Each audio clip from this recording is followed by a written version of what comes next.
Welcome to Atram Game Changers, the podcast that invites you to explore the exceptional minds of our time.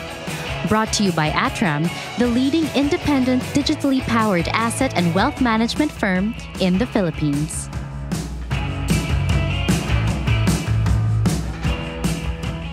Welcome to Atram Game Changers podcast, where we explore the innovative ideas and inspiring stories that are making waves in our world today.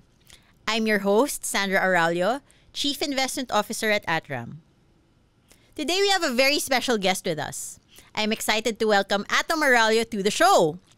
Atom is not just a well-known journalist and TV presenter here in the Philippines. He's also a passionate advocate for social issues and a storyteller who isn't afraid to challenge the norm.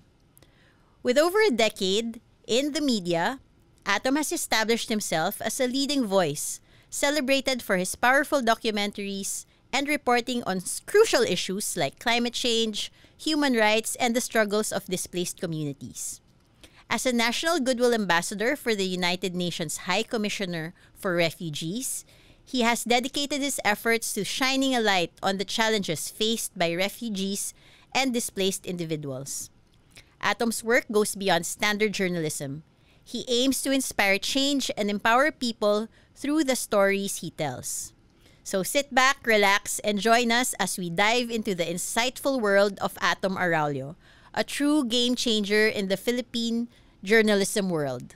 So, welcome, Atom. Many of you know Atom as a prominent journalist and a television presenter, but to me, he is just my little brother. So, always a first for everything.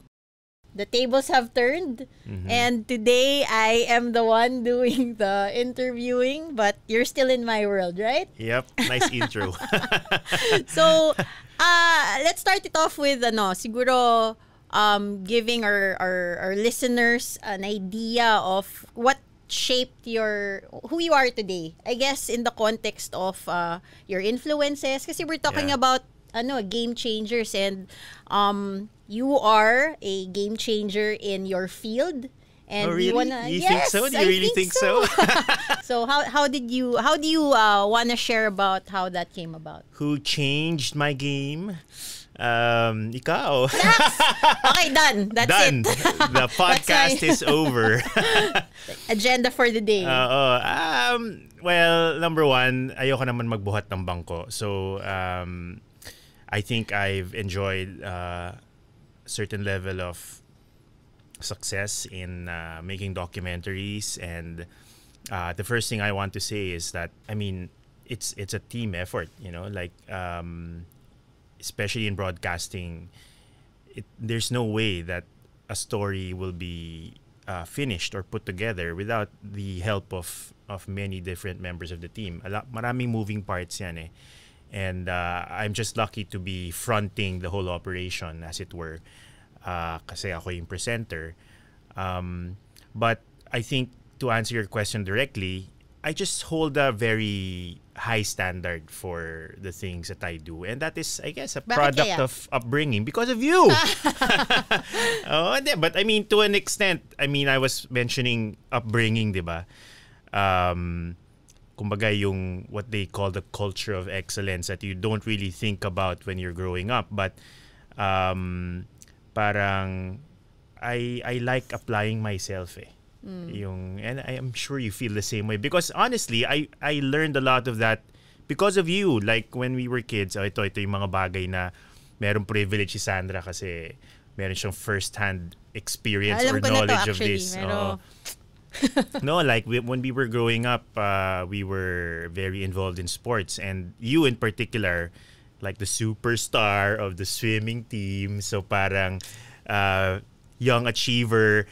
I always, pag nagbibigay ako ng talks about my influences, lagi kong sinasama yung picture natin sa Killer Whales.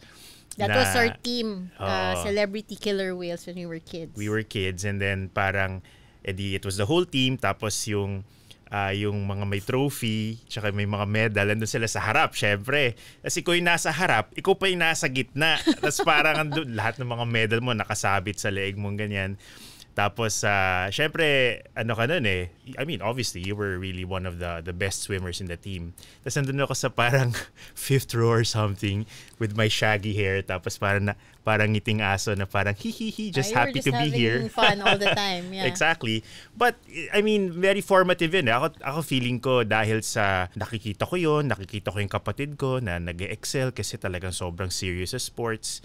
Tapos encouraging yung parents natin. Para medyo tumatak yun. Sabi ko, parang I also want to make something out of myself. Actually, one other thing, di ba? We went to science high school. Yeah. Ginaya mo rin ako doon. Tsaka yung course in college, no? We took physics. Oo nga, no? Di ba? Di ba? Hello. Gusto mo mag-masters at one point. No, but so how did it happen na ikaw napunta ka sa media, journalism? How did that come about? I mean, alam ko na rin, pero for the benefit of the listeners, same question as paano ako napunta sa investment. Yeah. So parang I want to share something na na hindi pa rin alam ng marami. Kasi, I mean, obviously, well, sige, let's ikwento na lang din natin kasi hindi naman lahat din familiar dun sa storya na yun. Ngayon nga, now that you mention it, parang medyo obvious pala, no? Medyo obvious na nag-science high school si Sandra, nag-science high school din ako. And not a lot of people know that when you took the entrance exam for Pisay, parang ano ka lang nun eh, we weren't even familiar with Pisay. Ikaw lang yung parang nagkaroon ng application sa school is parang, sige, mag-exam ako dyan kasi gusto kong magpisay. Tapos sila okay, sige, go for it. Tapos nung pumasa ka, parang biglang, astig pala, wala kaming babayarang tuition, tapos may stipend pa. Tapos ako parang, wow, bakit kasi tawag ko sa kanya Ate Neneng eh. Bakit si Ate Neneng nakapasok ng Pisay? Subukan ko rin nga. Pero ako, para makapasok ng Pisay, kailangan ko mag-review center. Ganun ba? Oo, nag-review center ako. Hindi. Exactly. Ikaw na. So, nag-review center ako and then nag-Pisay ako and then nung nag-UP yung nag-physics ka, nag-physics din ako. Parang kakahiya. Anyway, so going back to your question. So, after that long formation or years. Following in your footsteps, what changed my trajectory, I suppose, ni nakita ginaya na nag-masters ka at nag-finance ka, is my experience as a young host in a TV show. And for me, that was a lot of fun. And parang sabi ko, even at a young age, naisip ko na parang masaya to parang gusto ko to gawin. Tapos nung nag-college ako, ang nakita ko naman, hindi lang yung fun side ng media, kundi kung gaano siya ka-importante. Kasi as a student leader back then, we would get a lot of our information through television. Diba? It was a different time kasi everybody watched the evening news back then.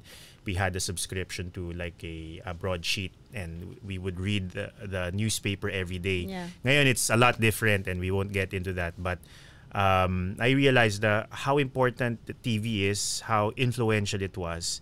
So when I had the opportunity to be part of that, I was very interested. Not only because I thought it was fun, but also because parang sabi ko, this is something worth spending my time on.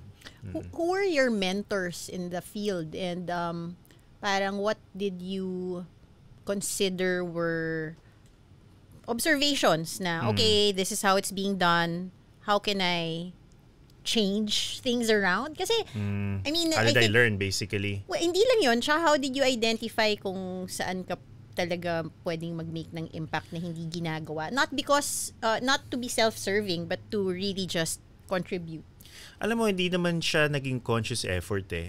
Meron ka lang values, meron ka lang drivers behind, your work ethic. Sabi ko kanina yung culture of excellence. You want to be excellent where you are.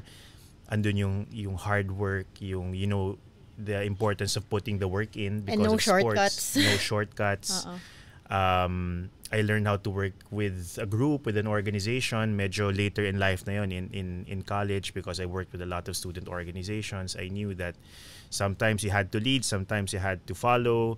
You had to learn how to take criticism. You have to learn how to give criticism as well na hindi mo pine-personal pero precise ka, tsaka firm, yung mga ganyang bagay. And then eventually, parang you also learn yourself and then marirealize mo na this is what I want to do. Like, I started as a program researcher. Naging host ako. Nung naging host ako, parang that was a trajectory that I could have pursued, like being a professional host. But I realized that I wanted to dig deeper. And even if I didn't study journalism, that was essentially what it was. So parang napunta ako sa linya na yon. Tapos nung naging journalist ako, gusto ko rin yung parang usyoso ko eh. So parang gusto ko ako yung pag may nangyari sa kalsada, makikitingin, ano nangyayari. So parang I wanted to make a career out of that. So, so naging field reporter ako. Tapos gusto ko yung idea na pag may nangyayari, pinapadala ka doon. Tapos parang ikaw yung nagkukwento sa iba na, ito yung nakita ko. Alam nyo ba ganito? Alam nyo ba ganyan? So essentially, that's what it was. And then, siguro now, just to round everything off, parang I do a lot of what is called long-form journalism. So, for TV. So video, mga features, anything from around 30 minutes to an hour long. I also write long stories for the online audience. Yun naman, it was really realizing that I also like marrying the idea of writing something compelling or telling a story, but also making it relevant in the sense na you're not making a work of fiction, but you're making a story about real life that you want other people to know.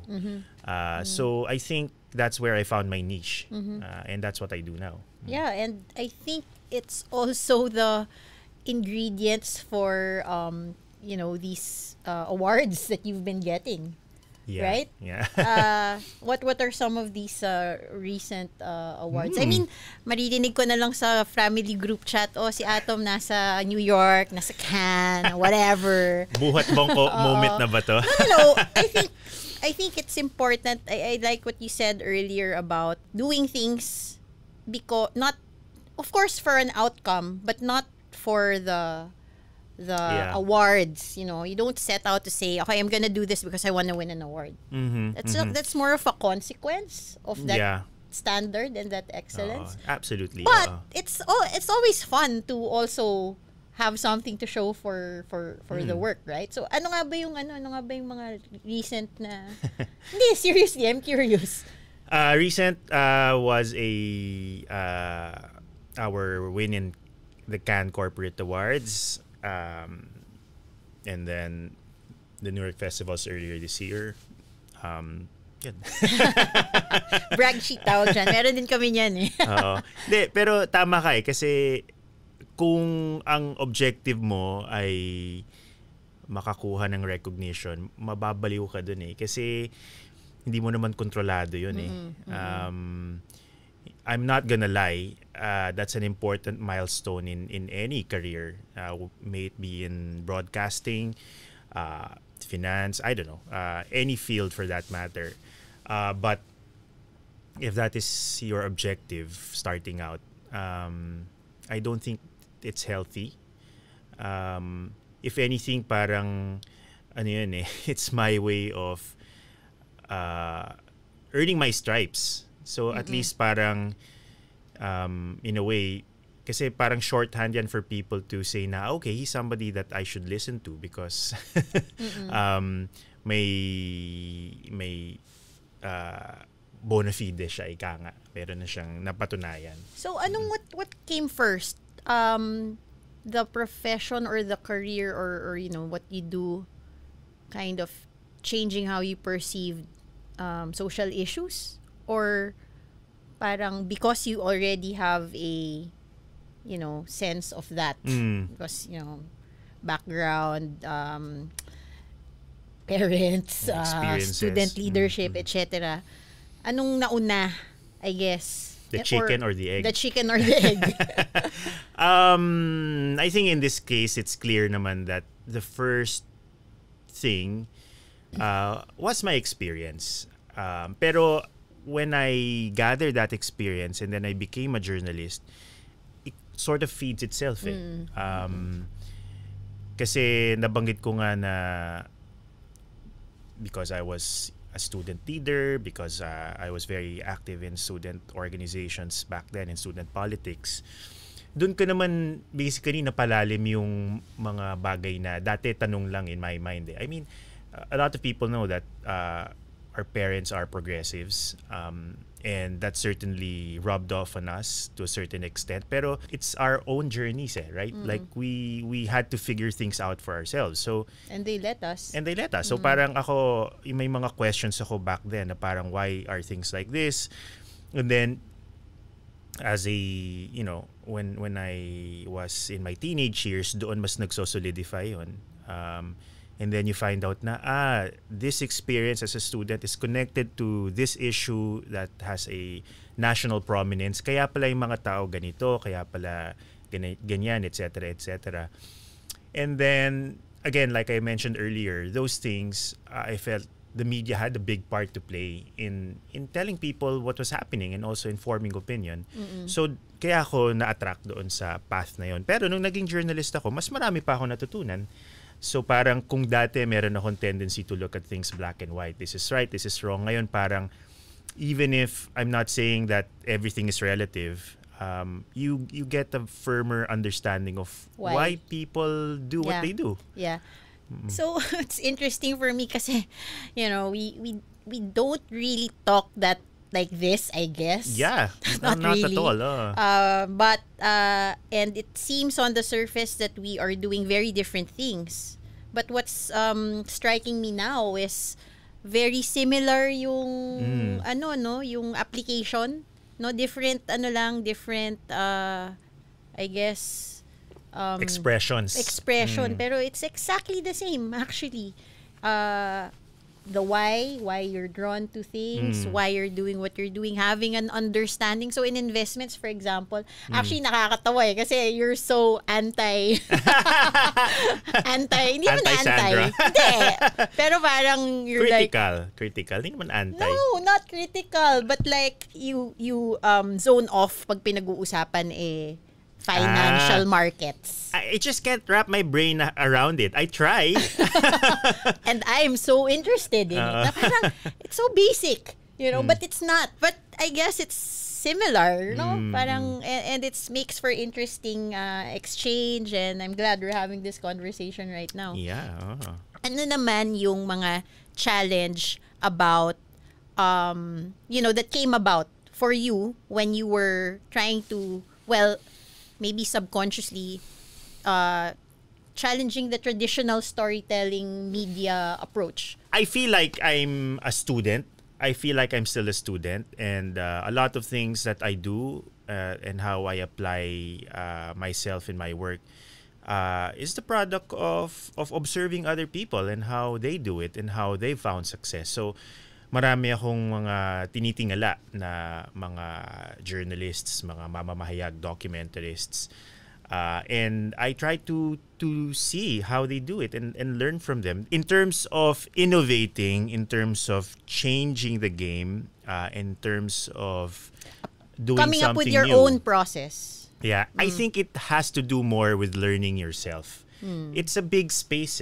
There's really room for everyone to do what they think is their method and how they can express themselves and apply themselves in this work. So, ako, yun lang yung sinundan ko, honestly. Siguro, ang isang may tuturing ko na unique in what I do is that I try to cross over many different mediums. I do TV work, but I'm also very interested in the written form. Movies? Oh my goodness. Movies, but that's another story. You have to try everything. Yeah. I like taking photographs. And siguro, to your point, I'm not afraid to take risks, Calculated risks. Sometimes may pagka, Pero you're very conservative as an investor. Totoo. Kung gaano ka-risky sa work, tsaka sa pag crossover sa iba-ibang fields. Akala ko nga magiging risky investor ako kasi sabi ko parang risk taker naman ako, pero natutunan ko na hindi. As in. Kasi kuripot.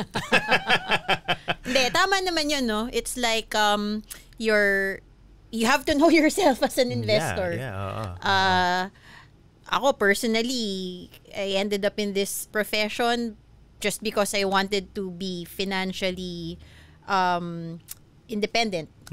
Pero it became interesting for me, and I like helping people. I like kind of encouraging you also. Maybe share with our listeners your investment journey. I mean, connect lang natin, di ba? Correct. Actually, nasimulan mo na eh. Hindi talaga ako maalam. Kung meron man akong isang bagay na I wish natutunan ko nung bata pa ako, yung how to handle money. Alam mo, ako na-identify ko na yan eh. Parang we didn't learn it in school. Parang our parents aren't very savvy about it. You weren't. So parang, sige, alamin ko to. Yun. Ikaw yung unang naka-figure out niyan eh. Ako, it was more of because, like, after a while, sabi ko, are you just supposed to leave your money in the bank? Parang, there must be some other way to make it make sense, Like, parang, kasi dati wala naman akong, kumbaga, pang-invest eh. Parang daily lang na parang, ito yung kinita ko, gagastos ko rin yun. Pero as I started saving money, doon ako napatanong.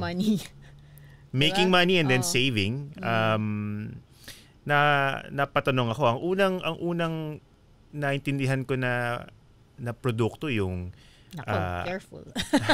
Hindi, yung tawag dito, yung time deposit ba yun? Pero nung una takot pa ako doon kasi sabi ko, hindi ko gagalaw yung pera ko for what? 6 months? Parang takot ako. Oh my gosh, paano kung may mangyari? Paano kung may gusto ko bilhin? Parang ganon. Now that I've been more exposed to other instruments, parang isip ko, my gosh, sayang yung all of those years na hindi ko man lang linagay sa some kind of instrument, kahit na time deposit lang yan. Kahit na 2% lang yan, parang it's still something. So, yun, I think it's more of as I got exposed to it, I got more comfortable.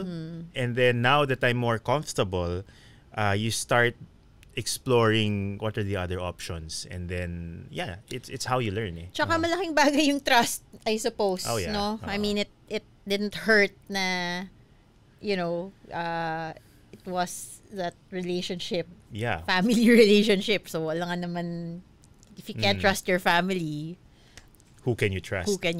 Yeah. No? And, medyo maganda yung nabanggit mo kasi uso ngayon yung mga kung ano-anong get rich quick schemes. At kahit yung mga kilala ko nabibiktima sila. Tapos parang ako sa loob ko, parang what were you thinking? Grabe yung promises at parang feeling ko on its surface mukha na talaga siyang scam pero parang iba rin talaga yung instinct ng mga tao kapag it's emotional Yeah, emotional. Yeah. I mean, pero it goes back to values, di ba? If you know there are no shortcuts, you just have to do things 1% a day.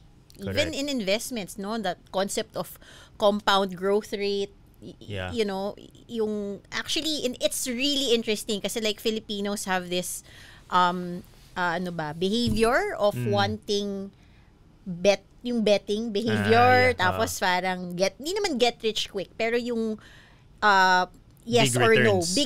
Parang either you put something little and then it explodes. Pero yung in between, which is where it's 99% of financial health, no? I guess it's like anything talaga. No, there's no shortcut. So going back to this is not taught in schools eh. In fact, magugulat ka, majority of Filipinos don't even have a bank account. Which is really why I think us, as a firm, it's our mission to everybody. I mean, it's a crime na you don't have a handle, to not have a financial security or a handle on your financial health. Yeah, your hard-earned money. Yeah, oo. So we wanna be in the game to provide that service. I mean, banks have been around. They lend money out and maraming services. Pero I think kami, we've like you, we've kind of found our niche and our our objective, which is to really reinforce the reasons for why we're around and why Yeah. we're doing what we're doing. I mean, dati nga ang concept ko ng bank, yun lang yung talagang, doon ka lang maglalagay ng pera. Parang, Hindi. na-imagine ko nga yung bangko, parang may malaking vault sa likod. So, parang doon lang yung pera nyo.